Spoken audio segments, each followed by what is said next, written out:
Senhoras e senhores, muito boa noite. O episódio de hoje do Boa Noite Gamers tem um pequeno diferencial técnico. É mais um da nossa série Conversas, mas esse é um episódio que infelizmente teve seu arquivo de vídeo corrompido. Então, para seguir a nossa programação normal, aqui fica a conversa na íntegra, editada com alguns longos gameplays de jogos apropriados para o tema. Divirtam-se com o programa, até a próxima. Senhoras e senhores, sejam bem-vindos a mais um episódio do Boa Noite Gamers, mais um na nossa série de conversas, onde a gente vai e conversa com as pessoas, veja só você, né? Parece até um podcast de verdade. Tu vê só, né, cara? E tem uma mesa, é um mesa-cast, tu vê que loucura. Mas estou aqui com ele, de sempre. Talecos JP. Vocês podem perceber que tem um cara aqui na nossa frente, ele tá até meio impostado, meio combativo, na brincadeira. Sempre combativo. Mas ele, Bruno Astro, o nosso convidado da semana. E aí, cara, como é que tá te sentindo? Cara, no momento tudo certo, né? Atualmente eu tô até um pouco lesionado, assim, mas em breve já de volta aí com tudo e vamos lá. Sempre combativo, sempre pronto pra defender esses cinturões, sempre pronto pra próxima luta. Olha aí, e cara, explica pra nós por que esses cinturões estão aqui. O que é que tu faz? Aí. Bom, então eu faço luta livre, né? Também muito conhecido no Brasil como Telecat, né? O famoso Telecat. E em outros lugares também como Pro Wrestling ou somente Wrestling. Ainda muitas pessoas também conhecem ou chamam de WWE, né? Que é assim, a empresa líder do mundo, então é a referência, né? Tipo, tu faz WWE, te perguntam isso. Assim. Exatamente. Como a lâmina Gillette e assim por diante, né? Então eu sou, né, lutador de Pro Wrestling, já fazem 9 anos. Ano que vem eu completo 10 anos dessa caminhada. E esses são atualmente os cinturões que eu carrego, né? Que é o cinturão de campeão Evolution DWF, que é uma empresa brasileira aqui de Porto Alegre. E o cinturão de campeão máximo da Legion Nueva Era, que é uma empresa argentina de Buenos Aires. Olha aí, o cara é internacional. Cara, isso aqui é requinte, Boa Noite Gamers é requinte, cara. Tá louco. Mas, cara, vamos começar com uma pergunta simples, pouco exploratória. Sobre o que é a luta livre? Nossa, essa pergunta, ela parece simples, se mas... largar fácil, assim. Mas ela é muito profunda, né? Porque, assim, pra quem assiste de fora, né? A luta livre, ela é uma pergunta que ela depende pra quem tu pergunta, né? Então, assim, vamos falar de uma forma mais comercial, né? A luta livre, ela é um esporte de entretenimento, né? Como assim foi cunhado o termo, né? Nos anos 80, um pouco antes até. Porque ela... É um esporte, ela envolve atletas, mas ela não é competitiva propriamente dita, né? Não existe uma competição real acontecendo. Ela é uma apresentação, ela é um show e o objetivo, na verdade, do que está acontecendo ali é o entretenimento, né? Entreter as pessoas que vão assistir, quem vai assistir na TV, quem participa, enfim. Mas de uma forma, ela surge como uma forma esportiva mesmo, né? Um bom paralelo, assim, digamos, é a questão dos Harlem Globetrotters, né? Que é um esporte, né, que tá acontecendo, mas é uma competição que ela não é real, né? Existe toda uma parte de entretenimento que acontece ali naquele jogo de basquete, né? Eu até diria assim, tipo, eu conheço mais, né, da luta livre, sempre assisti desde criança e tudo mais. Não é que ela não seja competitiva, eu só acho que a competição, ela é mascarada naquela questão de, ela tem a questão toda lúdica, teatral, só que a competição que acontece, por mais que seja, né, uma coisa de entretenimento, é dos caras que estão no ringue sempre ficarem melhores entre si, sabe? Existe, tipo, a competição, no caso, só de tu melhorar a tua performance. Claro. Sabe? Não é uma coisa, eu vou ganhar de ti. Não, a gente tem que lutar junto, apesar de ser adversário no ringue, pra fazer um show melhor. Exatamente, a competição, ela acontece nesses sentidos, né? Acontece a competição por lugares, acontece a competição entre nós ali, na medida do possível, de forma saudável, né? Sim. Trazendo isso, né? Pra que um melhore o outro, pra que as coisas aconteçam de forma melhor e para que a gente traga mais e mais pessoas para assistir o espetáculo, né? E, cara, se a gente for, então, esmiuçar isso aí, aonde que a luta livre começou na tua vida? Na minha vida, ela começou quando eu era adolescente, assim, e alguns colegas meus de escola, assim, começaram a assistir, porque passava na época na TV a cabo aqui no Brasil. Eles começaram a assistir e começaram a trazer aquilo para as brincadeiras de recreio, para as brincadeiras que a gente tinha quando ia um na casa do outro. Então, aquilo começou a aparecer no meu imaginário, assim. Logo no início eu nem assistia, assim, eu só conhecia as conversas mesmo. E depois comecei a assistir, comecei a me inteirar pela internet, né, no início, né? No início do YouTube, lá atrás, lá, né? 2008, 2007... por aí, exatamente. 2006, mais ou menos, 2007, por aí. E a partir daí, comecei a assistir, comecei a me encantar por aquilo me chamou muito a atenção, até que daqui a pouco esses meus amigos, eles não curtiam mais tanto, e eu continuei curtindo e assistindo e acompanhando, né? Tá, e se a gente for tentar, cara, quebrar níveis do gelo, assim? Se a gente for lá pra superfície, a ponta do iceberg, o cara vai dizer, o hater, né, ele vai dizer, isso aí é teatro, por exemplo, né? Como que foi pra ti essa primeira quebra, assim? Tu entender que não, peraí, isso aqui de teatro é 1%, tem Sim. várias coisas aqui na volta. Então, desde o início, quando eu comecei a acompanhar, eu obviamente sabia que aquilo não era real, né? O que se passava não era real, porque acho que qualquer pessoa que assista 2, 3 lutas, 4, 5, começa a entender que tem alguma coisa estranha aí, né? Ou pelo menos as regras são flexíveis, né? Exatamente, são muito flexíveis, né? A partir desse primeiro contato, assim, tu começa a entender e essa parte do é real ou não ela não importa. Assim como outro paralelo, né? Um filme do Homem-Aranha que a gente assiste, um filme do Wolverine, um filme do Missão Impossível. Em nenhum momento tu para durante a estar assistindo o filme, tu para, peraí. Não, mas esses caras, eles não estão, na verdade, correndo de um prédio desabando, Sim. Tem uma tela verde lá, entendeu? O Tom Cruise é baixinho. Exatamente, né? Então, assim, a partir do momento que tu começa a entrar naquele universo, esse pensamento de é real ou não ele não existe mais. Claro, como nós, né, lutadores, nós temos a questão de performance muito, de um nível muito alto, porque num filme, qualquer momento pode aparecer o diretor, corta, aquele take não ficou bom, tira fora, corta, agora os dublês vão fazer a parte deles da ação, corta, efeitos especiais. Tudo isso acontece dentro de um filme, e a gente não tem isso. Muita gente fala também que é um combate teatral, né? Não, é ao vivo, não tem retake, não tem corte, não tem jogo de câmera, quer dizer, até tem. De certa forma, mas é aquilo, é ao vivo, é na frente das pessoas, muitas vezes não tem uma segunda chance de fazer as coisas, então, em dados momentos, sim, acontecem algumas falhas que às vezes tornam aquela experiência quebrada de alguma forma ali por 1 segundo ou 2. Mas o nosso objetivo é sempre aparar essas arestas e trazer esse entretenimento da forma mais polida possível. Polida no sentido não de espetacular, assim, mas polido no sentido de coerência dentro do que tá acontecendo, né? Sim. E nessa veia, eu acho interessante a tua perspectiva, porque se a gente for imaginar o iceberg, tu já tá lá nas profundezas, né?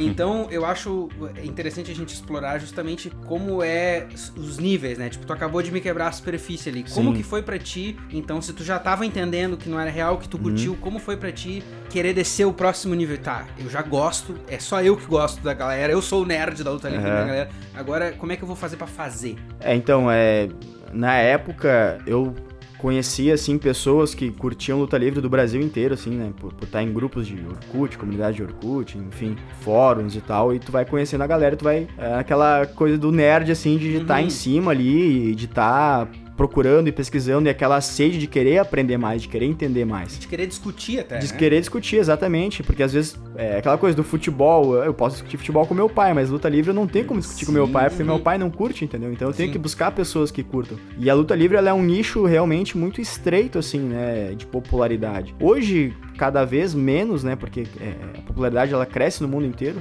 mas naquele momento, né, eu não conhecia nenhum amigo meu, assim, pessoal, que curtisse tanto quanto eu curtia. Então eu acabava indo nesses nichos e aprendendo, e cada vez aprendendo mais.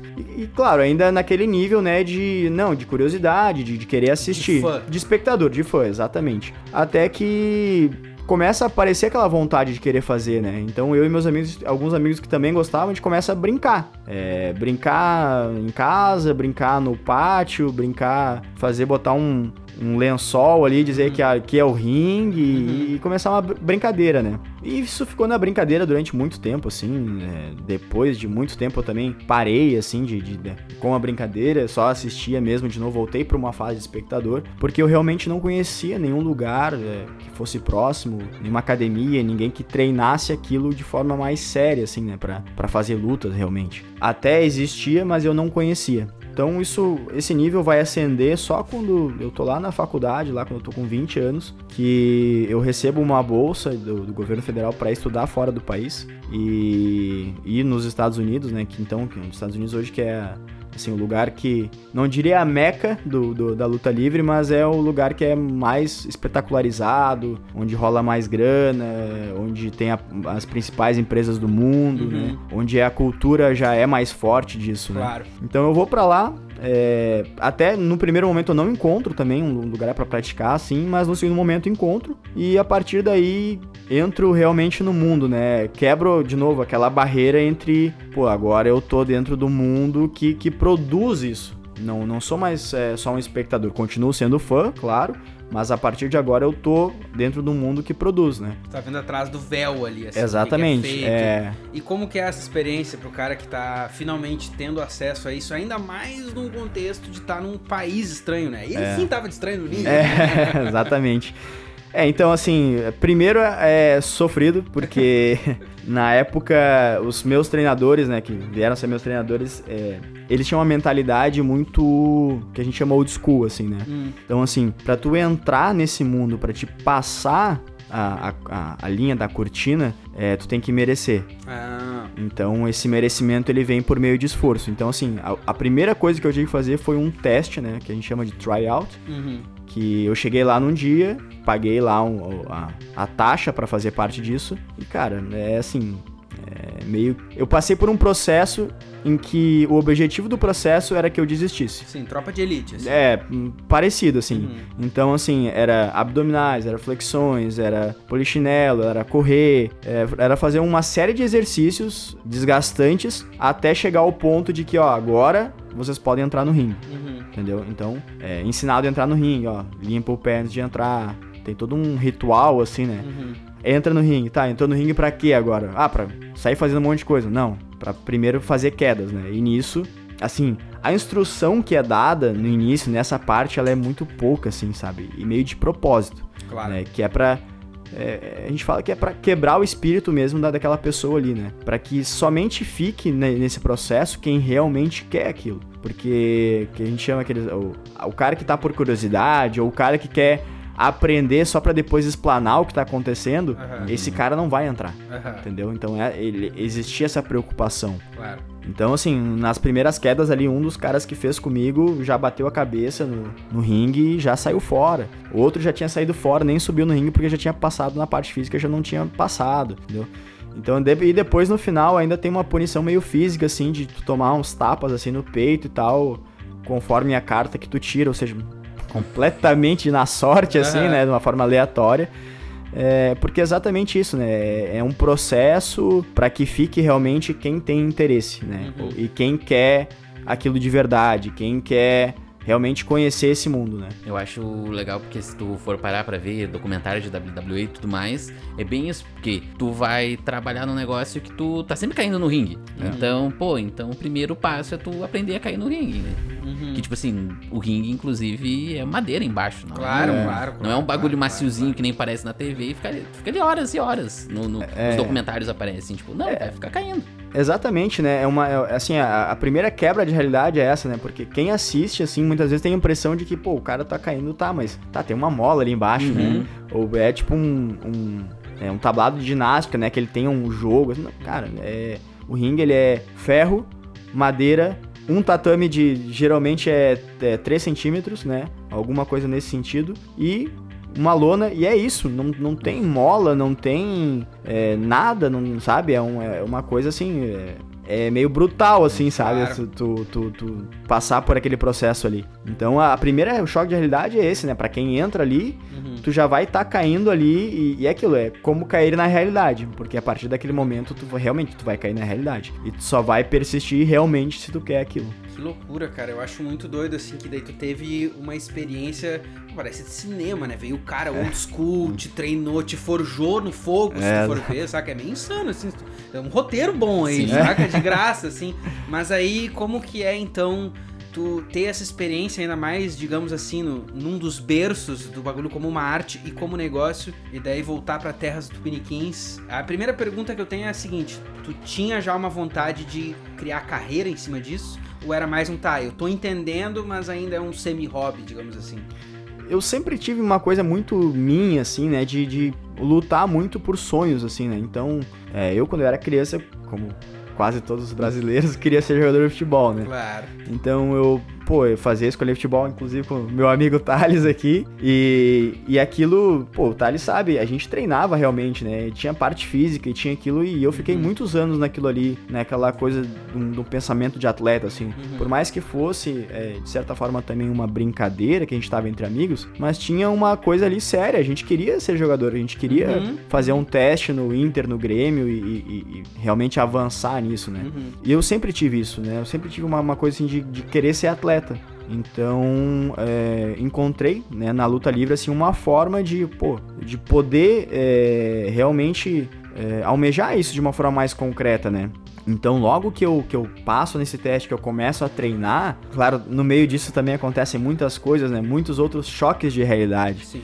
E a cada choque de realidade é um passo atrás, é um pensamento, mas quando eu chego no final desse processo lá nos Estados Unidos, né, que eu tô num dia lá, né, a gente monta o ringue, treina, enfim, faz tudo que tem que fazer, eu boto a minha roupa lá de staff lá, né, pra ajudar a fazer o show, e o promotor lá, o dono da empresa, me chama e pergunta: tu trouxe a tua roupa de luta? Eu disse: trouxe. Tá, então tu tá na quinta luta de hoje, depois do intervalo. E aquilo, assim, foi uma realização, assim, porque todo um processo, né, que foi passado, de todo aquele sonho, de toda aquela coisa, então existe uma realidade aí, né? Então, a partir daquele momento, eu começo a encarar de uma forma mais profissional, assim, digamos.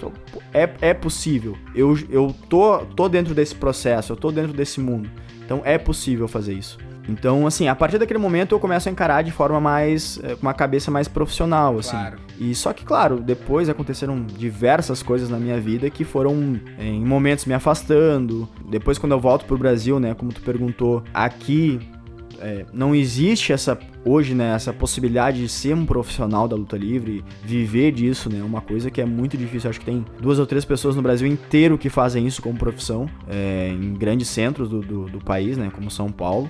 E aqui é muito difícil, né? Tramandaí, Porto Alegre, enfim, é uma luta toda que acontece. Então eu venho pra cá e quando eu volto eu já tenho esse objetivo traçado de voltar aos Estados Unidos, né? Voltar pra lá. Pra daí investir numa carreira nisso. Exatamente, né?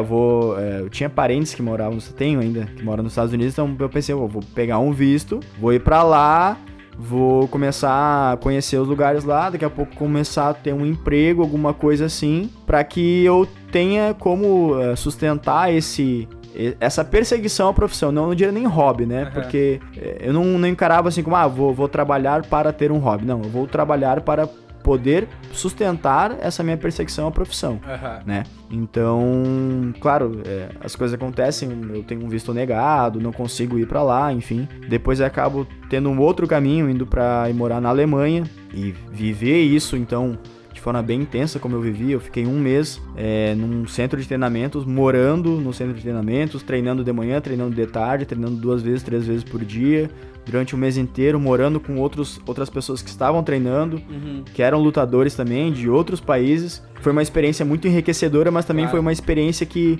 naquele momento, também foi um outro choque de realidade, porque eu acreditava que eu era bom, que eu tinha potencial. E eu cheguei lá e o nível dos caras era, assim, muito, muito, muito acima. E aquilo me decepcionou um pouco, me chocou, assim, né? Eu pensei, então, será que realmente vale a pena? Será que esse processo que eu tô passando, será que esse investimento, será que esse tempo, né, realmente vale a pena? Então eu volto dessa experiência que foi daí em 2017, bem chocado, assim, né? Até conseguir me reorganizar novamente. Isso passaram mais 1, 2 anos ali que eu fiz ainda luta livre aqui no Brasil meio por hobby daí, né? Sim. sem tanto almejar essa profissionalização, até que chega o ponto que não, agora esquece isso, vamos ter família aí, vamos se estabilizar. Vamos se estabilizar. Exatamente. Exatamente isso. Cara, é que assim, até eu vejo eu consigo ver o caminho do concurso, por exemplo, porque o que tu tá me descrevendo tem muito a ver com a questão de ser artista, né? Que eu sou músico. Sim. E muitas das coisas que tu falou tem a ver. O cara ser meio maluco de um sonho, os choques de realidade, né? E daí tu ir pra fora e tu ver assim, não, mas até aqui, pra viver disso também tem uma outra quantidade de problemas, né? Então, Sim. Por isso eu consigo imaginar o caminho lá do concurso, mas daí tá na frente do concurso, o que tu faz, né? Daí é aquilo, né? A gente começa... Eu fiz concurso realmente, passei, fui chamado e na hora de ir lá, não é o momento. Eu tenho um emprego estável, assim, né? Desde então, que me permite também, claro. Me dá liberdade de horários, me dá liberdade de poder sair também e uma boa recompensa financeira também. Então, isso conseguia... me trazia uma estabilidade para que eu ainda mantesse lá aquele fiozinho de esperança de um dia retomar o sonho, né? Apesar da questão do concurso ela ser muito também... Eu acredito que ela é muito chamativa, assim, né? Porque, é uma... Dentro do mundo que a gente vive hoje, de tanta incerteza, de tantos problemas, assim, o concurso, ele é uma estabilidade, né? Ele é uma carreira, é um caminho ali que se tu fizer tudo certinho, tu vai chegar lá na tua aposentadoria, sim, tu vai ter uma progressão de carreira, então é aquilo, é uma vida que eu acho muito interessante também, né? Mas eu preferi enlouquecer um pouco mais, assim, faz uns 2 anos e meio, mais ou menos, que eu voltei, então, pro mundo da luta livre, assim, e realmente, desses últimos 2 anos e meio, foi uma loucura completa, assim, se vocês falaram que dá pra fazer um filme, olha, dá pra fazer uma série com tudo o que aconteceu, porque realmente foram histórias e mais histórias, e a gente conta às vezes pras pessoas o que aconteceu nesse tempo, assim, as pessoas não acreditam, elas falam, não, isso é um filme, né? Até porque a gente veio de pandemia também, né? Exatamente, No tempo da época da pandemia, assim, um pouco antes da pandemia, eu já tinha voltado a treinar, assim, em Porto Alegre com o pessoal. E na época eles fizeram um show e eu participei do show de uma forma pontual, assim, eu ataquei o campeão na época e a gente tava armando pra fazer uma luta entre eu e o campeão, né? Então pro meu retorno, assim, ser contra o campeão. E aconteceu tudo o que aconteceu, né? No mundo inteiro. Sim. E eu acabei me afastando de tudo, assim, de novo, né? Eu vou te dizer que aquela coisa do sonho, aquela coisa nunca foi embora, assim, sabe? O sonho nunca morre, né? Nunca morre, eu acho que exatamente, o sonho só morre quando a gente morre mesmo, né? Porque até então tu vai nutrir aquilo, né? Sim, e sempre tu consegue achar um jeitinho. Exatamente, uma coisinha né? que tu modifica, tá, mas a tua vida vai ser muito desconfortável. De um jeito. Exato. É muito isso. E então, assim, até chegar ao ponto de pós-pandemia e tal, então as coisas retomando. Na verdade foi no final, assim, da questão da pandemia ali, que eu voltei a treinar novamente. Até teve um show que foi feito, assim, em Porto Alegre, que o pessoal tava de máscara ainda, toda aquela questão, assim, de segurança, né? E ali depois, né, logo depois ele foi em fevereiro de 2022, aí eu volto a lutar, realmente, a gente faz, o pessoal faz um show no Opinião, em Porto Alegre. E, assim, na verdade eu não tava nem escalado pra lutar, assim, mas eles falaram, traz a tua roupa e tal, que a gente tenta fazer alguma coisa. E naquele dia eu senti uma coisa que, cara, esse é o meu lugar. Né? Aquela questão, acho que algumas pessoas falam de flow, né? Que é um momento que tu tá no lugar certo, na hora certa, com as pessoas certas, e aquele tempo que tu passa ali dentro assim, é indescritível. Só quem realmente já passou por isso pra saber, né? Porque parece que tu nasceu pra aquilo ali. Então, a partir daquele momento, eu começo a retomar e pensar novamente, opa, e se isso aqui acontecer, né? E como é que funciona a cena gaúcha? Como é que funciona isso num contexto de Brasil, que, como no caso das artes, tu tá removido do eixo econômico, né? No caso de uma banda, a grande conversa tá, e quando a gente vai ficar grande para ir para São Paulo? Sim. Isso é clássico, né? Como é que isso funciona daí no Rio Grande do Sul? Na época, assim, né, quando eu voltei, existia então a EWF, né? Ela já existia antes de ti? Já. É uma empresa que foi, assim, iniciou com um grupo de amigos, né, que faziam parte de um outro pessoal que treinava, mas eles decidiram desse pessoal e resolveram criar, então, essa questão deles, né, que é Evolution Wrestling Force, né, porque eles realmente se viam como uma evolução do que estava acontecendo e essa força, né, que eles tinham de querer realmente treinar, de se empenhar muito. Então é uma história, assim, muito legal, assim, inclusive dos meninos, né, que começaram, principalmente o Matheus e o Lucas, né, que é o Caos e o Big Jack, os nomes artísticos deles, Lógico. né, que eles são dois irmãos, né, o Caos, ele é faixa preta, segundo dan, eu acho, de karatê, e o Big Jack, ele é um cara que... Ele é Big e ele é Jack. Ele é Big, ele é Jack. Não, ele é um cara muito ligado, assim, que sabe fazer muitas coisas, né? Então, eles foram atrás, pesquisaram e construíram com as próprias mãos um ringue de luta livre. Uma coisa que no Brasil aqui não existe, né? Não existia assim, não é uma coisa, vou comprar um ringue de luta livre, né? Não tem, tu não consegue, né? Acho que tu até pode conseguir um ringue de boxe. Exatamente, tu consegue um ringue de boxe adaptado. Aí como aconteceu em outras situações, as pessoas encomendam um ringue de boxe e falam pro ferreiro lá, o serralheiro, faz tais adaptações, né? E não, os meninos, eles foram atrás de plantas na internet, que existia na época, olhar vídeo, parar e voltar e tentar ver os detalhes e construíram um ringue. E esse ringue tá lá até hoje. Já sofreu algumas modificações, algumas reformas, obviamente. Mas ele é um ringue que tá até hoje. E esse é o ringue que a gente tem na cena gaúcha hoje, que é o ringue, como a gente falou, é um ringue sagrado, né? O ringue preto e vermelho ele é um ringue sagrado. Porque hoje, realmente, se não fosse esse ringue, se não fossem essas pessoas, se não fossem uma série de outras pessoas também que participaram de todo esse processo, que não deixaram esse ringue abandonado num canto, que tentaram sempre trazer vida pra esse ringue, não existiria o que existe hoje, né? Sim. E hoje, a EWF, ela é uma empresa constituída, ela tem o CNPJ, ela tem faturamento, ela tem...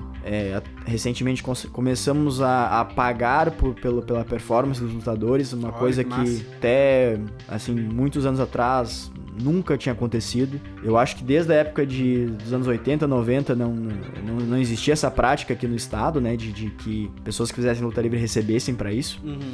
Recentemente, no nosso último show, antes também da questão das enchentes e tal, a gente teve um show que veio um lutador americano, um lutador mexicano e um lutador argentino pra lutar. Então também foi uma quebra total de paradigmas, assim, que na história da luta livre gaúcha, assim, estrangeiros já vieram, né? Mas eu acho que nesse nível e nessa questão, assim, isso foi inédito. Nesse nível de performance. Não digo nível de popularidade, porque, antigamente eles lotavam o ginásio da Brigada Municipal, da Brigada Militar em Porto Alegre, assim, semanalmente. A gente não tá nesse nível ainda, mas a gente consegue lotar o nosso local, onde a gente desenvolve os treinos, faz os shows. E trazer esse pessoal de fora, assim, foi realmente algo... assim, que eu nunca tinha nem sonhado, né? Isso eu acredito que as pessoas que estão envolvidas ali também pensavam assim, que legal seria, que bacana, mas realmente ver acontecer foi algo bem surreal, assim, né? Foi um choque de realidade, dessa vez positivo, né? Olha, então, só um positivo pra variar. Ver aquela coisa assim, né? Realmente, nós estamos...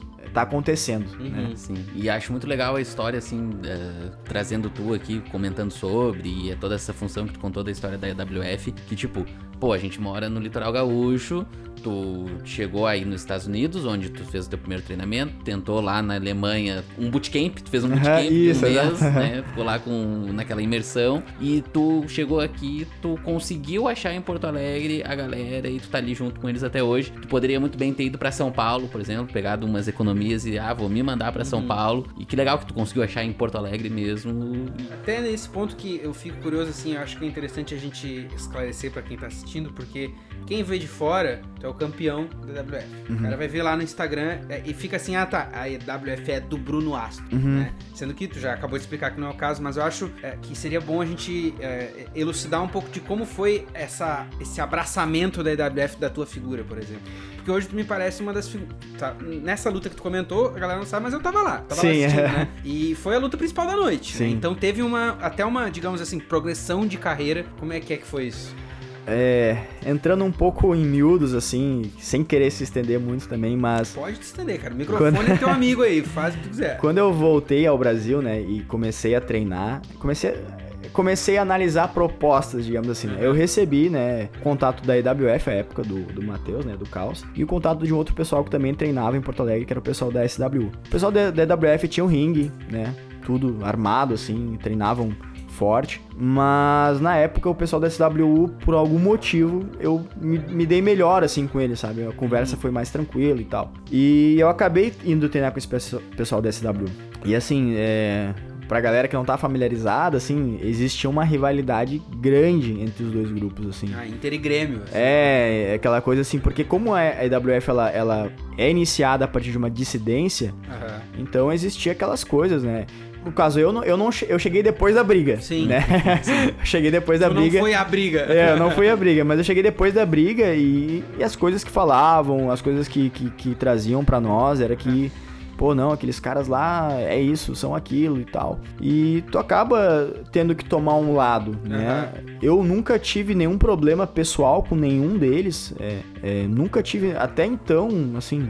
Eu acho que até 2019 eu nunca tinha visto o Matheus, né, o Caos, que foi o fundador da DWF e foi o líder e proponente dela durante muitos anos. Eu nunca tinha nem visto ele pessoalmente, eu só via falar, que o Caos é isso, que o Caos é aquilo. Até, né, que chega um momento que na SW, né, que é essa outra empresa que existia, né, ela acaba, enfim... Não é dado continuidade e o pessoal que treinava lá e que fazia meio que fica perdido em alguns pequenos grupos, alguns param com a luta livre, outros continuam de diferentes formas, até que chega um momento que os principais, digamos, líderes assim, né, os principais lutadores que à época faziam essa SW, que ficaram órfãos, digamos assim, de um local, vão para a EWF. E dentro disso estão ali pessoas que são meus amigos até hoje e que eram muito próximos de mim. Então ali eles começam a conversar comigo, vem pra cá, vem treinar aqui, faz um treino, vem conhecer. E eu começo, né, daquela forma devagarinho, assim, quando desce. Na época eu não dirigia, não tinha carro, então pra mim ir pra Porto Alegre era uma função, assim, de pegar ônibus e tal. Até tem um caso que uma vez eu tô chegando em Porto Alegre e vou atravessar a passarela, aquela da rodoviária. Agora falecida. Falecida passarela, E, cara, no meio, assim, 10 horas da manhã, eu vejo um cara chegando, assim, atrás de uma senhora, pegando o colar dela, assim, e sai correndo, assim, sabe? Então, tipo, eu, morei minha vida toda em Tramandaí Estou e tal. na capital, tem crimes aqui! Tipo, o que tá acontecendo, né? Sim. Então existia esse como é que eu vou fazer pra chegar lá de forma segura e tal. Até que, claro, a gente amadurece e vai ganhando mais segurança em algumas coisas, né? Então, ali em 2022 mesmo, final de 2021 para 2022, é quando um dos meus amigos pega e diz pra mim, Bruno, vem aqui porque tem um plano assim pra ti voltar. Na época ele era campeão, não desse cinturão, de um outro cinturão. E a época ele disse, eu só vou perder esse cinturão aqui se for pra ti. Caralho, que loucura. Então ele já me bota na responsa, assim, e aquela coisa da nossa ambição, assim, Sim. Como é que eu vou recusar o cara, né? O cara é meu amigo. Uma oferta irrecusável, assim. O cara é meu amigo, o cara, né, além da amizade, ainda, quer fazer dar essa moral, assim, né? Eles estavam pensando num plano pra que tu voltasse. Não sei se eles todos, mas... Sim, mas existia um plano. Existia, de algumas pessoas existia, assim, nem vamos... que fosse um desenho de um plano. Vamos trazer o Bruno de volta, porque eles julgaram ser importante, né? A minha presença ali, enfim... Eu acho que eu trago uma experiência, uma bagagem, até habilidade, assim, na época que era importante, ou que eles julgaram ser importante. Então eu falo, não, vamos. E aceito e começo a voltar a treinar, né? E a minha primeira luta, assim, de acho que pra valer, assim, dentro do contexto da EWF, é exatamente contra o Ryan, né? Que que era então o campeão ali do cinturão RS, que é um dos cinturões da WF, e eu volto meio como... sem ninguém me conhecer, assim, né? Porque a galera que era público da época que eu lutava aqui no Rio Grande do Sul, já não era mais o mesmo público, né? Que tava ali acompanhando. Então eu volto meio como um desconhecido, assim, mas claro, conhecido pela galera que faz. E acredito que aquela luta foi uma luta boa, assim, eu tive um bom desempenho. Então já consegui botar a barra um pouco em cima, assim, né? Então, pô, o cara chegou e desempenhou representou, aquilo. Digamos assim, né? Então, acredito que também aquilo ali abriu os olhos de muitas pessoas que ou não conheciam ou duvidavam, né? Porque existem essas coisas dentro da luta livre, né? Tipo, o cara, mas será que ele é bom mesmo? Não, eu quero testar ele contra mim. Eu quero testar ele. Vamos botar um cara aqui pra ir contra ele pra ver se ele é bom mesmo, né? Eu acho que a partir desse momento aí é feita essa quebra de realidade. Não de realidade, mas de pensamento, assim, sabe? Então, o cara realmente ele tem um valor e a gente pode agregar esse valor aqui dentro. Claro. E aí, a partir daí, eu sou super bem recebido, tanto por quem já era meu amigo e eu já conhecia, quanto pelas pessoas que eu não conhecia, né? A partir desse momento que eu retorno, eu já começo a ter não um papel assim importante, eu diria, mas começo a ter uma representação dentro da equipe, começo a ter um pouco de respeito ali dentro desse meio, né? E quantas pessoas tem na equipe da WF hoje? Hoje, entre pessoas que treinam, pessoas que estão lutando, pessoas que participam de alguma forma, fazem a produção do evento, que são extremamente importantes também. Cerca de 30 pessoas, mais ou menos, são pessoas que estão envolvidas pra fazer a EWF acontecer. Cara, que loucura. Isso é muito insano, assim, porque de fato tem muitos paralelos com a arte independente. Por que a arte independente? Não, né? Com Tem certeza, várias outras coisas, né? É muito doido, assim, ver que no evento que eu fui, por exemplo, tu vê que tem toda uma coisa pra aquilo ali acontecer, né? Tem desde coisas mais simples, como botar a cadeira pro pessoal sentar, até a iluminação, as músicas, a fotografia, o MC lá, o mestre cerimônia, tem toda uma lógica ali, né? Mas uma coisa que já me chamou a atenção até quando eu tava fazendo uma pesquisa de campo, assim, pra... vamos lá, vamos ver qual é que é e tal. E porque tu sabe também, a gente tem 1000 planos sempre no backline ali, né? Vamos ver como é que funciona. Uma coisa que me chamou bastante atenção é que vocês já estavam, por exemplo, teve um evento lá, o Fantaspoa. Vocês fizeram aquela luta que foi a Cortex que nem diriam os velhos, uma boate, né? Então, existe... se tu for ver, eu acho interessante isso, que existe também uma vontade, ou talvez oportunidades de trazer o evento para coisas que vão além do cara ir lá na sede ver uma luta formal, né?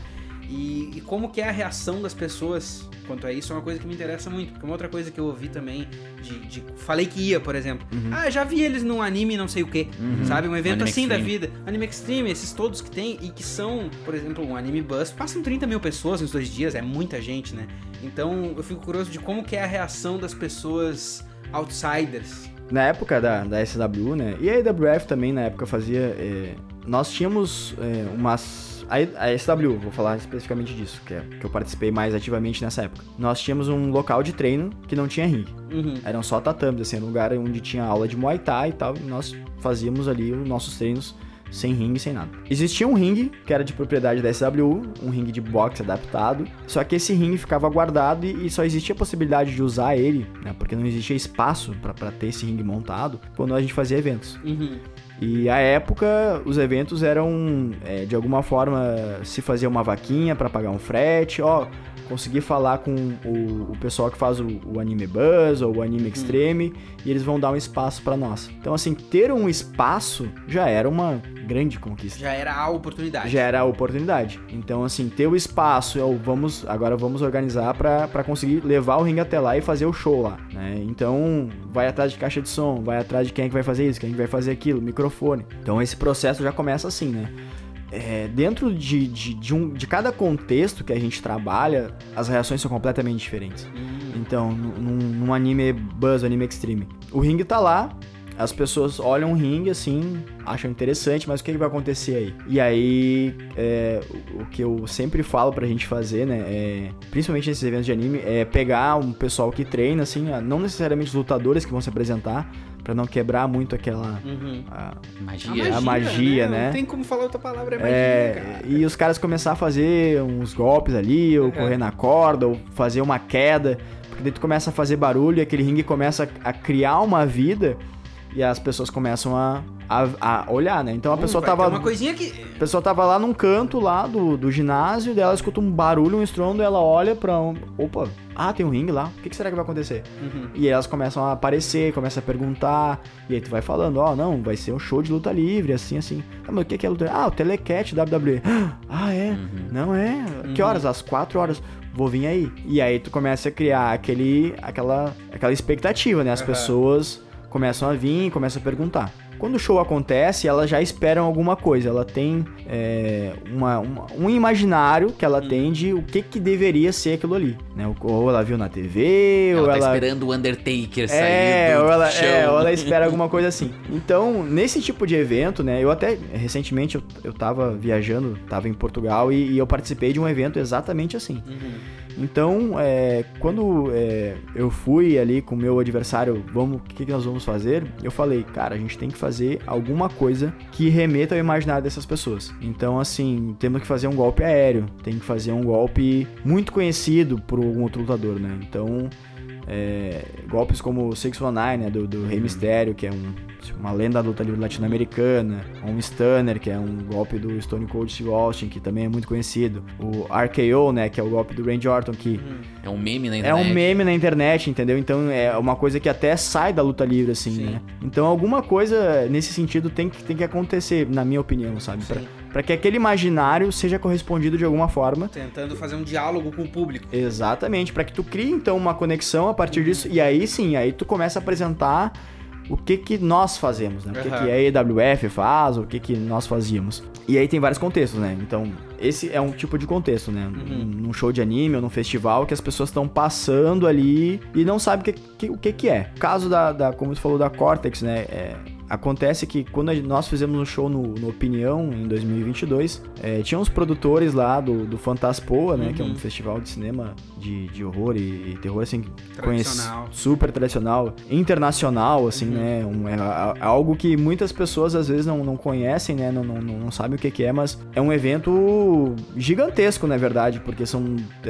esse ano acho que foram 3 ou 4 semanas de evento, salas de cinema em Porto Alegre funcionando, outras salas que são criadas em espaços culturais, festas em fins de semana, muito temáticas, muito bacanas, muito bem produzidas, assim. Sim. Então, fizemos esse show no Opinião, que também foi uma festa, assim, nós éramos uma das atrações da festa. E nesse show, teve produtores do Fantaspoa que nos conheceram. E a partir dali, alguns deles começaram a ir em quase todos os eventos, que daí a EWF, então, a partir dali também ela começa a ter uma agenda de eventos praticamente mensais, durante um período até 3, 4 eventos por mês em Porto Alegre. E aí que são eventos que são pessoas que realmente conhecem o produto, conhecem a luta livre, talvez não conheçam a luta livre como um todo, mas conhecem a EWF e começam a acompanhar. Claro. Então aí é um outro público aí, são histórias que a gente tá contando mês a mês, que vão se desenvolvendo, cada personagem tem toda uma história que tá acontecendo ali, né? Aquilo ali é o jogo em casa. O jogo em casa, exatamente. E então, chegando ao Cortex ali, que é uma outra situação também, que é essa situação de, é uma festa, tá todo mundo... louco, festejando, né? Eu vi o vídeo e eu fiquei chocado, assim, tava tudo escuro e os neon tocando. E eu acho muito engraçado. Os caras lutando lá dentro. E eu acho muito engraçado porque eu conheço o entretenimento gaúcho, então eu conheço pessoas que trabalham na Cortex e eu fiquei, meu Deus, o jeito de vendo isso aí tá maluco. Saca? Eu não conheço, saca? Sim, assim, e as fotos ficaram muito insanas e eu só fiquei assim, meu Deus, a galera tá pirando. E é isso. Então a galera tava lá pra curtir, era uma galera que às vezes até se conhecia pela questão do evento do Fantaspoa, né? A gente foi então contratado pra fazer ser uma atração da festa de abertura do Fantaspoa. Então já assim, é um nível assim que a gente também há muito tempo esperava que a gente atingisse e foi atingido. E o público tava lá meio que por tudo, assim, entendeu? Então, qualquer coisa que tu fizesse, a galera vibrava, assim. Então é um outro tipo de público, né? É um tipo de público que a gente tem muito mais liberdade, que nós... não que a gente não se empenhe, né? Mas é um público que... às vezes uma pequena coisa que a gente faz, que no nosso dia a dia, dos nossos shows ali, talvez não traria uma reação tão grande de público, ali funciona super bem. Sim. Porque aquela galera tá ali pra curtir, tá ali pra fazer parte daquilo, por mais que um outro no início olhe meio estranho assim, mas a partir do momento que ele vê 250, 300 pessoas na volta dele enlouquecendo com aquilo ali, ele vai também fazer parte daquilo ali, né? É muito contagiante, Então... foi um show, assim, que no Fantaspo foi muito legal da nossa parte, assim, poder participar. E acho que foi um dos shows que a gente teve mais público, né, presente, assim, assistindo o nosso trabalho. Público muito diverso também. E aquilo, e foi espetacular, né? A produção, toda a questão, assim, da Cortex, né? Que é um espaço muito legal, assim, até, né, passando por dificuldades agora também, por toda a questão que também sofreu com as enchentes, mas é um lugar que, se pudesse escolher, assim, um lugar pra gente voltar, eu com certeza diria lá, numa situação parecida, porque realmente foi animal, assim, foi excelente, a gente teve muito feedback positivo também, dentro da própria equipe, assim, todo mundo querendo, na próxima eu quero fazer parte. Pessoas inclusive de fora, assim, do Brasil que trabalham com a gente, dizendo, no próximo me chama, hein, que eu quero fazer parte disso aí. Sim, que loucura, cara. Doideira, surpreendente. Eu achei que o público do anime ia ser mais fácil de lidar do que o coisa, mas se tu enlouquece a galera no meio da festa... Mas, doideira. cara, eu não sei se tu concorda, Bruno, mas uma das coisas que eu acho mais insana, e tu já passou por isso também, do entretenimento, é quantas vezes o entretenimento sempre te surpreende. Não só tu sendo o artista com a resposta do público, mas a gente com uma câmera na mão, é só tu tá com uma câmera que coisas surreais acontecem. É o que tu falou, às vezes tu vai contar que tu tava lá numa entrevista quando tal coisa aconteceu, as pessoas ficam, não, isso é mentira. Mas eu estava lá, entendeu? Mas eu acho interessante a gente ter assim, um panorama desse tamanho, porque agora eu queria que a gente tentasse fazer um raio-x do que é o público da EWF. Pra te dar um preâmbulo longo, que eu sou especial em fazer, assim, eu tava lá no evento, né? E, cara, eu fiquei chocado por vários motivos. Primeiro, porque eu achei o troço absurdamente divertido. Segundo, porque eu nunca tinha ido em nada de luta livre na minha vida. E assim, ó, talvez com uns 15, 16 anos até hater eu era. Veja só. É mentirinha, né? Mas se tu for ver... uma coisa que me surpreendeu muito, e eu comentei com o Thales até, era o quão diverso era o público naquele evento que eu fui, que foi o último pra enchente, né? Sim. E então, assim, de todas as idades, de todas as orientações, vestimentas, estilos, então eu acho que como tu tem muito mais contato do que eu jamais teria, seria interessante a gente tentar, assim, o que é o público médio da EWF hoje? Bom, eu acho que o público médio da EWF, ele... é muito diverso, né? Como tu falou. E aí que entra uma coisa que eu acho que nós temos de muito diferente. Porque a maioria das pessoas que assiste ou acompanha a WF, grande maioria, na verdade, eles conhecem a WF, somente a WF. Entendeu? Eles não conhecem a WWE, não acompanham Chegou a WWE. Nesse ponto, assim, porque a WWE entrou no Brasil, bem dizer, em 2000 e pouco, com o SBT, aí passava os compilados, que foi onde eu assistia quando criança e achava tudo verdade. Aí depois eu assisti na TV a cabo, em tudo que eu acho que passava ECW, né? Pra quem lembra dessa época, legendado. Foi aí até que o inglês foi melhorando, porque era obrigatório assistir legendado. E eu tinha pra mim assim que, galera, na real, sempre vai conhecer a WWE, porque, tipo, tá no South Park, tem força de episódio, que é The Rock, Stone Cold, tudo mais. Mas eu tenho uma anedota pra te compartilhar, então, desse evento que fui deles, porque eu cheguei lá, né, e eu sabia, tipo assim, eu já tinha conversado com ele antes e tal, só que eu sabia, tipo, ele não precisou me falar, mas eu sabia que, o artista tu não incomoda antes do show. Depois, eu já sabia mesmo. Tanto é que a gente não falou disso, eu já sabia. Eu vou falar com ele depois, eu não vou incomodar o cara antes, tal, não vou nem mandar mensagem, imagino que nem ver celular vai estar vendo, então eu sabia, eu cheguei assim, se viu, né?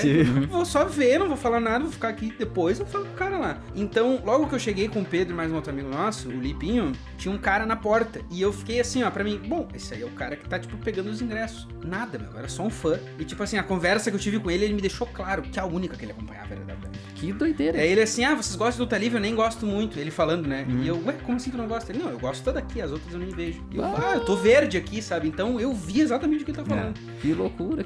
Eu acho que a gente teve alguns momentos nesses últimos anos, assim, que nos deram alguma projeção de alguma forma, né? Em 2022 nós tivemos uma matéria na 0 Hora, no segundo caderno, que o pessoal foi lá fazer a matéria com a gente e tal, e nós, achamos super bacana, assim, demos entrevistas, cada um falando um pouco da sua história e tal, e ficou por aquilo ali, e nós tentávamos falar, às vezes, com o jornalista, né, quando é que vai sair e tal, e ele disse, vai sair sábado agora, aí não saía, aí vai sair no próximo, e não saía, e meio que aquilo começou a ficar meio, assim, sabe, será que vai sair mesmo? E aí, né, quando chega a matéria, quando eu pego, assim, a 0 Hora, que tá a matéria, primeiro, assim, na capa da 0 Hora, lá em cima já tem um chamativo, assim, não sei o quê, não lembro as expressões usadas, mas era alguma coisa, teatro no ringue, uma coisa assim.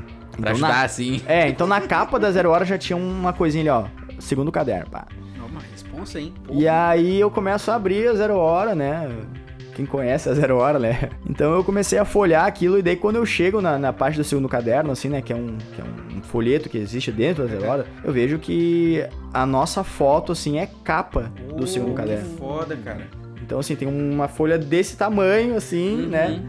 Que é a nossa foto ali, que descreve um pouco a situação. E quando eu vejo, assim, tá escrito páginas tal e tal, e eu começo a folhear, assim, dentro do segundo caderno. Quando eu vejo, são 4 páginas de um materião.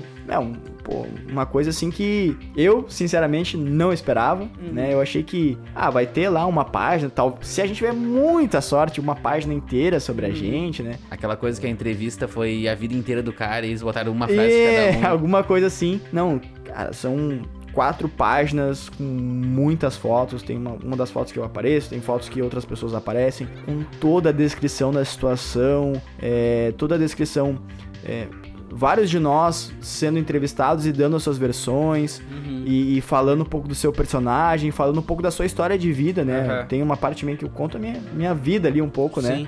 Tem da menina também que treina com a gente e luta com a gente, que é a Júlia, que, então, assim, se pra nós já é representativo, né? A gente dentro da luta livre participar disso. Uma menina tá ali, né? Uma mulher é ainda mais representativa. Claro. Porque a gente já chega quebrando a barreira, né? Por muito... por exemplo, tu vai pegar uma 0 Hora no dia a dia, tu não vai praticamente ver nada de futebol feminino, por exemplo, né? No dia a dia. Vai ter uma outra coisa. Então a gente já chega com isso, né? E a gente também já chega com a questão da diversidade também, sexual e situações que nós temos ali de pessoas LGBT, que é mais, enfim. Então, a nossa apresentação já é muito diversa. Sim.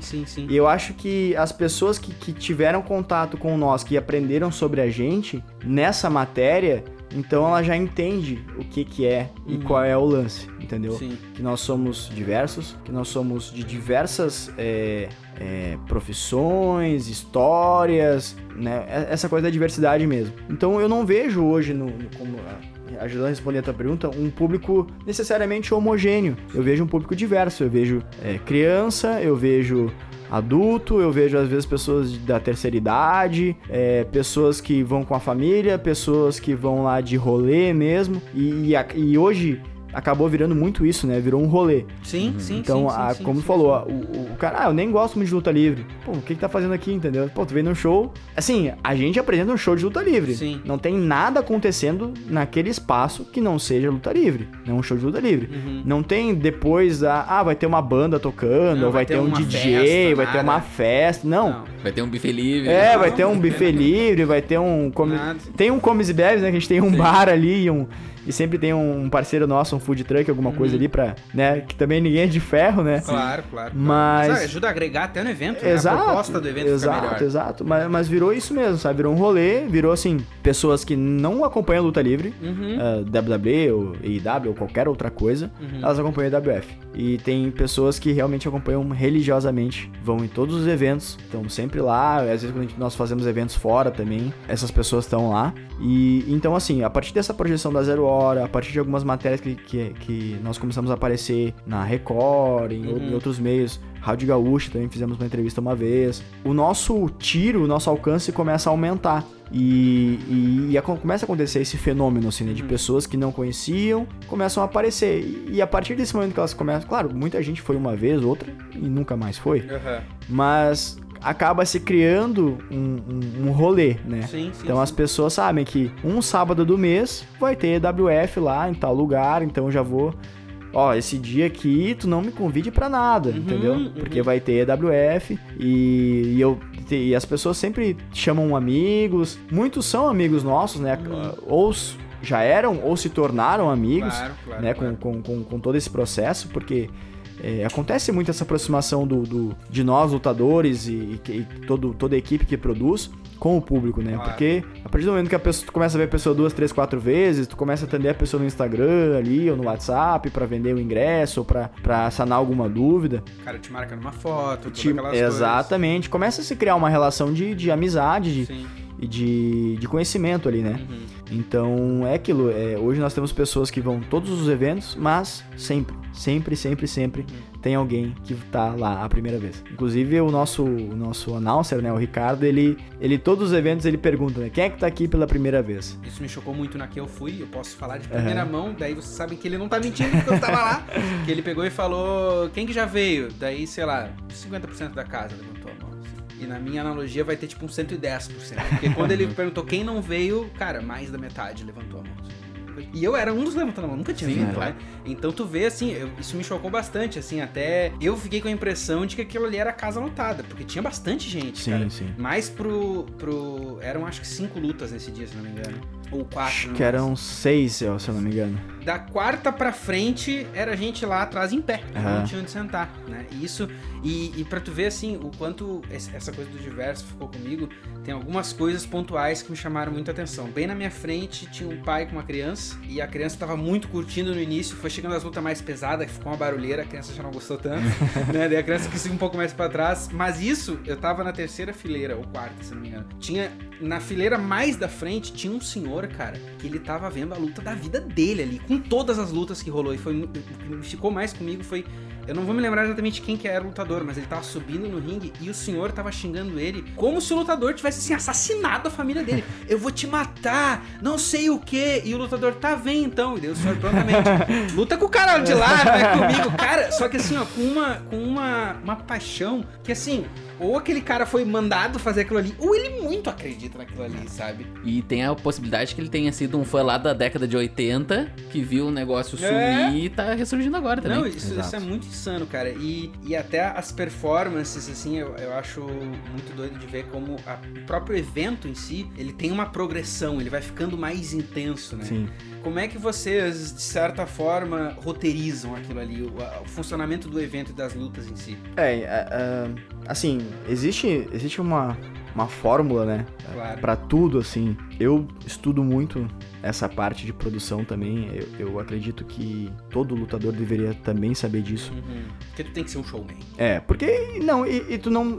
Eu acredito que não é só ser o showman pra hora da tua luta, mas tu tem que entender aquele dia qual é o teu posicionamento, qual é a tua participação, assim, né? Um filme ou uma peça de teatro, existe o protagonista, existe toda uma construção para aquele protagonista ou para aquela cena, pro clímax do filme. Também, a gente também trabalha assim. Tu tem que entender o teu público, o business do Exatamente, dia, a temática do evento, porque acontece, por exemplo, eu que acompanho às vezes os eventos maiores, WWE e tudo mais, sempre tem o cara que é um puta showman, mas não consegue contar uma história. Às vezes. Não, claro, Aí... Ou naquele dia o público não comprou o cara, né? Também acontece. Então, assim, existe toda uma... Nós criamos um roteiro, existe uma preocupação em fazer com que as lutas, elas tenham uma construção... por exemplo, assim, existe uma construção dentro de cada luta, existe uma construção dentro do show e existe uma construção dentro dos vários shows. Claro. Então, a bigger picture. Assim. Então são, digamos assim, são várias linhas do tempo que estão cruzando ali e todas essas linhas do tempo, elas têm ondulações, né? E elas têm que ir se encontrando. E exatamente, em algum momento tu vai ter o clímax supremo de todas as, né? Tipo assim, o céu do dia perfeito, né? Sim. com base nisso, né, nós vamos criando assim, agora no momento tal, tais lutadores vão ser mais parte da parte inicial do show, né? Isso acontece por decisão criativa, isso acontece por decisão ou capacidade ou habilidade de cada um, e também por necessidade do dia, né? Sim. Às vezes acontece, muitas vezes nós fazemos uma programação, chegam num dia ou no dia antes, um dos lutadores não aparece, né? Enfim, teve um problema pessoal, passou mal, não vai poder ter um papel tão importante como talvez ele teria, né? Ou vai ter que, de alguma forma, nós vamos ter que descontar ele, assim, né? Já aconteceu, assim, comigo de ir pra semana da luta e um dos caras se machucar no trabalho.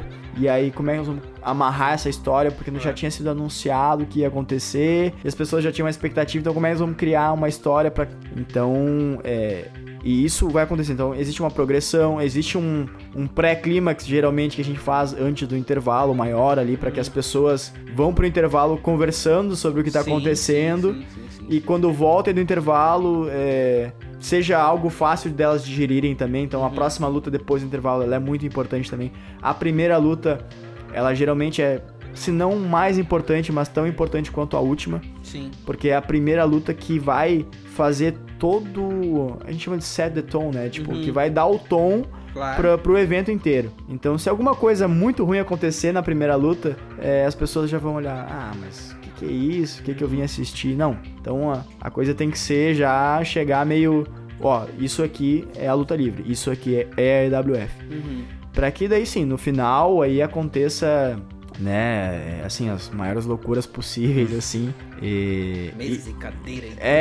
Exato. E daí pra baixo. E aquilo, né? Então, assim, por exemplo, cada luta tem um final, né? E a gente sempre tenta tomar muito cuidado pra que os finais não se repitam. Sim. Né? Ou para que, se eles se repetirem, eles tenham um porquê de se repetir, né? Então, por exemplo, eu tenho a primeira luta, um parceiro meu que tá lutando, então ele vai fazer alguma coisa naquela luta que quando eu for lutar, tipo assim, o final daquela luta aconteceu de tal forma, para que quando eu for lutar e eu fazer aquilo, as pessoas vai acabar. E aí a gente puxa o tapete. Metalinguagem, assim. Exatamente. Então, a gente puxa o tapete, não vai acabar. Então, isso é que nem eu te falei, né, no início, algo muito complexo. Sim. Parece que a gente tá brincando de lutinha, ou fazendo, mas existe todo um pensamento que existe ali, de cada um, muito esforço, muita questão psicológica também, porque a minha definição de luta livre, né, como, assim, como produtor, como lutador, como quem participa, é na verdade uma grande manifestação psicológica, assim, a gente trabalha manipulando as emoções das pessoas. Sim. Então, toda essa construção, toda a apresentação, a música, a luz, que momento toca a música, que momento vai ter a luz tal, que momento que eu vou passar pela cortina, tem que estar no mesmo momento que dá uma batida da música.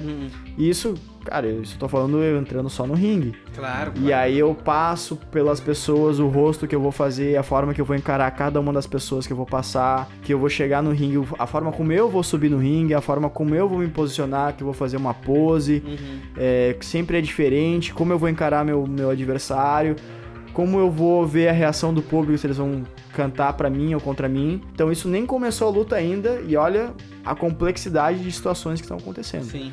Pra até chegar no momento da luta, as coisas começarem a acontecer. Existem muitas questões psicológicas que a gente sabe, né? E manipula, assim, e isso quem te dá a experiência e o estudo, né? Às vezes as pessoas estão gritando ou estão numa situação, assim, e é só tu fazer uma coisa e o silêncio toma conta. Entendeu? Então a gente chega num nível assim de realmente de performance que essa manipulação do público, né, é uma coisa muito forte, assim, né? É um poder muito grande que nós temos. E tem um lutador veterano, assim, que teve um documentário, tem no Netflix um documentário, uma série, na verdade, sobre OVW, que é uma empresa dos Estados Unidos pequena, assim. E nessa série eles falam sobre toda a questão... Assim, é uma série por trás das câmeras, realmente. é muito interessante. Se vocês têm curiosidade de assistir, assistam o primeiro episódio, né? Que é muito interessante, assim, que fala sobre todo esse mundo da luta livre, sobre lutadores, enfim. E nessa série, esse cara que é o principal, assim, que é um lutador veterano, que hoje é mais produtor, ele fala que a sensação que a gente tem dentro do ringue, quando tá lutando, quando tá fazendo o que a gente faz, é uma coisa tão forte, mas tão forte, que se alguém conseguisse botar aquilo numa garrafa e vender, seria a droga mais poderosa do mundo. Porque... Não, é realmente muito foda, assim, toda a forma como a luta livre vai se desenvolvendo, porque... E tem toda a questão, que nem tu falou, de trabalhar com o psicológico das pessoas da maneira corretíssima, assim, porque não adianta, o cara tá performando ali um vilão da história. Só que se ele for muito ruim, aí as pessoas não vão querer ver ele. Ele tem que ser ruim na medida certa. A mesma coisa o herói, não adianta o cara ser o Superman, porque daí é chato, sabe? Sim. Fica muito... Fica fácil de adivinhar o final, qualquer coisa do gênero. É muito doido, assim, o jeito como se trabalha tudo isso com o público. É algo sensacional, a forma como vocês trabalham na luta livre, tudo isso, sabe? É muito arte, cara. É muito arte de uma maneira muito profunda, assim. E até eu acho interessante isso que tu tá falando, até da complexidade em volta do negócio, né? Que sempre que ou a gente tá produzindo um som lá, ou vou fazer um clipe com os guri, aquela coisa, a gente sempre aquela reunião pré-fazer assim, né? E a gente sempre chega na mesma conclusão, que é em volta de que o cara que é bom mesmo, que ele faz, não é que o que ele faz é fácil, é que ele faz parecer fácil. Exatamente. Saca? Essa que é a mágica. E eu vi muito disso no evento que eu tava lá, que, claro, eu produzo coisas, daí eu tenho um olhar técnico e eu sei que eu ainda só entendi 6%. Por trás ali tem tantas outras perguntas surgiram pra mim, né? Mas como é que eles fazem isso? Como é que é isso? Como é que... Então, assim, é uma coisa que ela é muito rica, assim, mas tem um gancho ainda que eu queria explorar da AWF que me chamou muita atenção e que foi, assim, uma coisa que desmanchou um preconceito que eu tinha, porque pra mim, totalmente de fora do negócio, o wrestling, a luta livre, ela era uma coisa muito masculina e heteronormativa, e pra mim ficou evidente ali a pluralidade de lutadores, e é tipo assim, cara, eu vou te falar uma coisa muito franca aqui, mas uma coisa que já me ficou muito marcada, assim, é que as músicas entre as lutas era muito pop, saca? Então, tipo assim, tu vai ali esperando um country, um rock and roll, um solo, e tinha muito pop adocicado ali. Eu já fiquei, tá, meu, tem uma curadoria no mínimo diferente aqui, tá? E daí as performances e tal, e até assim, a tua figura quando tu sobe no palco, né? Eu não... Me corrija se eu estiver errado, pelo amor de Deus, mas eu não senti que é a figura do machão, não, ela é uma figura que ela quer exemplificar uma dualidade de coisas e que tem... Como que é isso, cara? Desvenda isso pra mim. Então assim, a AWF hoje, a cultura dela, né, nós temos, assim, como o nosso público é diverso, eu acho que isso é reflexo de quem nós somos. Claro. Né? Então nós temos, assim, pessoas que são lutadores, que treinam, enfim, acredito eu que de todos os espectros de sexualidade, sei lá, bissexual, orientação, pensamento. Nós temos lutadores que têm, por exemplo, autismo, entendeu? Então, todos esses tipos de pessoas, né? Como nós que produzimos esse conteúdo, eu acredito que seja também o público que nós vamos atrair é um público que tem a ver com a gente. Porque é uma performance, nós interpretamos personagens, mas não tem como fugir muito de quem tu é, porque por mais que a gente bote uma máscara ou a gente tenha toda uma produção, muito daquilo é o que a gente é. Sim, botado no 15ª potência. Exatamente. Assim. Foi a definição que eu dei aquela vez, né? Outra vez, né? Exatamente. O Lucas nem viu, nem sabe, mas é... Mas é que quando tu tem aquela coisa, né? No cinema, por exemplo, que a câmera, qualquer emoção que tu for dispor na câmera, ela diminui 50%. Sim. Então tu tem que fazer muito mais. Muito então eu consigo entender essa dualidade. Até vai cantar uma música. A música triste, cara, tu vai cantar do jeito mais triste do mundo, né? Senão... não vai vender do mesmo jeito. Então eu consigo entender essa noção, assim. Então, assim, como existe toda essa diversidade, nós atraímos um público assim, eu até nem reparo muito nas músicas dos intervalos, assim, né? Porque pra mim aquilo é só um som de fundo, sim, assim. Tu tá aqui, ó, enquanto eu tô, né, muitas vezes focado. Mas é isso, os personagens tem de todos os tipos, de todas as formas, e falando do meu personagem, né? eu não... Quando eu voltei há 2 anos e meio atrás, lá em 2022, eu não era assim, existe toda uma construção de quem é o Bruno Astro hoje. Então as pessoas que acompanhavam ou que viam, eu comecei sendo, digamos, bonzinho, assim, e aí eu fui campeão, e daí todo mundo, bebês ao alto, que legal, Bruno Astro e tal. E conforme o tempo foi passando, aquela coisa da vilanice ali foi sendo plantada, até chegar ao ponto que realmente deu o estralo, assim, que a gente chama de turn, né? O turno, a virada. Sim. Pra que eu virasse... Quem virou Darth Vader. Exato. Pra que eu virasse um vilão, mas também, ao mesmo tempo, esse vilão, ele tem que ter uma construção, né? Então, pra chegar onde eu tô hoje, com o personagem que tu assiste lá, que tem uma maquiagem, que tem uma roupa dourada, que tá cheio de coisas douradas ali, tem as unhas grandes lá, e tá com 2 cinturões, teve toda uma construção pra que isso funcionasse. Ao mesmo tempo, que quem me vê pela primeira vez tem que entender o que tá acontecendo. Então, que a gente falou daquela dualidade, né? Eu busquei muito, assim, desenvolver o personagem como o personagem é o Celestial, nessa coisa dos anjos, né? Porque, conforme mitológico, assim, né? Os anjos não têm masculino ou feminino, entendeu? Sim. Massa! Então, Cara, pensa, velho. Então, não tem masculino e feminino. O cabelo, né? Que eu já tava com alguns problemas de calvície, então eu uni o útil ao agradável, né? Então, vou raspar o cabelo, porque, tipo, aquela coisa, tipo, nasceu, entendeu? É careca, ou o anjo é careca, assim, não tem... O careca, ele pode ser homem, pode ser mulher, não existe um porquê não, né? Então, toda essa questão, e daí a maquiagem, então tem uma maquiagem no lábio, então, mas quem usa, né, tô querendo, né, sim. Vamos botar no pensamento, assim... Pensamento tradicional cansado. Pensamento tradicional cansado. Que a gente quer escapar, justamente. Exatamente. Né? Então, quem usa batom é mulher, né? Ou quem usa maquiagem é mulher. Não, mas pera aí, mas o cara, ele é lutador e é o Bruno, né, com aquele nome. E, tipo, tem questões ali de né, masculinas ali também. Sim. Então, eu acho que essa questão, assim, também é uma questão que eu desenvolvi no personagem, né? De criar essa dualidade. Alguns movimentos que eu faço na entrada são mais, digamos assim, estereotipados de uma forma talvez feminina, ou de uma forma que não seja nem feminina nem masculina, né? Então, tudo isso vai acontecendo e vai criando aquele momento ali, né? Pra que nem eu disse, a pessoa talvez não tenha acompanhado esses 2 anos que eu tô ali, mas ela tem que chegar lá e entender o que tá acontecendo, que o Bruno Astro é o Celestial, que ele tem essa forma meio que não sabe o que é, mas... Uma androginia, estilo David Bowie. Exatamente. Tipo assim, uma coisa até que... Nem Mato Grosso, assim, né? Boa. Os amigos meus falam muito, nem Mato Grosso. É exatamente isso, né? Eu confesso que quando eu comecei a desenvolver isso, eu assisti muito vídeo, assim, de Fred Mercury, nem Mato Grosso, David Bowie não tanto, mas Michael Jackson. Eu comecei a pegar e assistir vídeos de performance deles e tentar entender, cara, o que esse cara faz que faz dele uma estrela.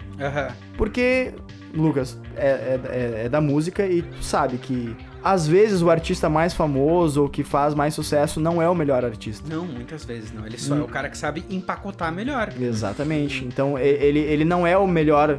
O que toca melhor guitarra, ou ele é o que canta melhor, mas o que geralmente é? Cara, ele é o cara que conecta mais com as pessoas. Isso. E é isso mesmo que a gente busca como lutador de luta livre, é conectar com as pessoas e com o maior número de pessoas possível. Então, se eu posso trazer de uma forma cada vez mais espetacularizada, cada vez mais dual, não dual, mas tipo, com vários fragmentos e poder meio que atirar pra tudo que é lado, assim, pra que... Cara, eu preciso que, de alguma forma, o maior número de pessoas se conecte comigo. Pra que tudo que eu faça dentro do ringue ou dentro do espetáculo tenha um significado e tenha um impacto. Então, a pessoa ela tem que sentir a minha dor, a pessoa tem que sentir a minha raiva, a pessoa tem que sentir a minha felicidade. E, no caso, hoje eu sou um vilão, então, quando eu tô feliz, ela tem que estar braba. Quando eu tô sofrendo, ela tem que dar risada. Entendeu? Então, também é um processo, né? Então, em momentos... Às vezes eu luto numa semana, eu sou bonzinho, na outra semana, né, num outro show, num outro tipo de show, eu sou vilão. Então, a gente tem que saber também, saber dosar em cada momento como fazer as coisas, né? Cara, é insano. É uma Insano. loucura, é uma É loucura. muito insano, meu. De fato, é uma loucura muito grande, assim, porque eu saí, eu acho que do evento que eu fui, eu saí com o objetivo de vocês atingirem o máximo, assim, porque eu, de fato, eu entendi o evento, mas eu fiquei com a impressão de que, tá, eu só entendi 5%, na verdade, que tem muito mais aqui. Daí tu me confirma isso mesmo, e é meio absurdo o troço, assim. Eu acho que tem que ir ver, é o melhor remédio, assim, é tu ir ver com os teus olhos pra tu entender. A gente tá descrevendo e os fãs aqui do BNG vão ver teu Instagram lá e eles vão achar que eles entenderam. Cara, vocês que estão aqui, ó, que eu estou no ouvido de vocês agora, vocês só vão entender estando ali na frente, assim. Mas acho que encerramos, né? Tá legal. Acho que é isso, cara. Acho que a melhor lição que a gente tem, até uma coisa que eu tava comentando com o Lucas, quando ele disse que achou muito legal toda a diversidade que rola na EWF, e que de certa forma tá cada vez mais em todas as outras companhias e tudo mais, é que é muito engraçado que o Lucas foi esperando realmente o show do cara, do Somzão lutando e tal, só que tipo, pô, isso aí meio que é o UFC, assim, e o UFC é meio palha, tá ligado? O UFC às vezes até tenta... Agora, o cara do UFC que te ouviu até agora fechou o programa. Não, mas... Porque o cara tava curtindo, mas o cara falou que o que eu gosto é uma merda. Mas Não, assim, mas- a minha impressão é que eu ia achar no público lá 100 talecos. Mas eu só achei os 10 talecos. Tinha Não, várias pois é, outras doideira coisas. isso. Mas o que eu digo do UFC, assim, é que é muito engraçado tu ver que o UFC daí realmente tá, o UFC é a luta de verdade e tudo mais, só que quando vai pro backstage lá, eles têm que fingir a briguinha pra chamar público. Claro. Sabe? claro. E enquanto na luta livre, tu, entre aspas, tá fingindo a briguinha o tempo todo e é um espetáculo muito mais tri. É, e cara, na minha assim, opinião, ó, né? Lógico. o que se fala assim de que tem mais a ver com uma redução de danos do que com fingimento é a real mestra, porque eu conversei contigo ali logo depois do evento, tava lá todo fudido, tá tudo esvermelhado Sangrando. ali, tipo, literalmente sangrando. Então o troço é muito louco, assim. Eu acho que essa vontade do público de comprar a proposta, de foda-se se é real ou não, eu tô aqui pra ser entretido e eu saí muito entretido, é uma conexão, cara, que muitas vezes a arte em outros formatos, ela tem mais dificuldade de fazer, tá? A própria música, muitas vezes. Porque várias das coisas que tu me disse, por exemplo, as rivalidades entre as companhias, pô, quem não conhece banda que tem rivalidade com outra, sabe? Tem muitos paralelos, mas eu acho que essa conexão que a EWF e a Luta Livre conseguem conquistar do público, ela vem primal de um jeito que funciona muito bem. Mas acho que é isso. Muito Acho que é obrigado isso aí. pela entrevista. Acho que tem muitos assuntos que a gente ainda pode discutir. Com né? certeza. E, cara, é isso. Boa noite, gamers. Boa Venham noite, gamers. sempre. Venham. Aqui, ó. Campeões. É nóis. É nóis. Boa noite, gamers.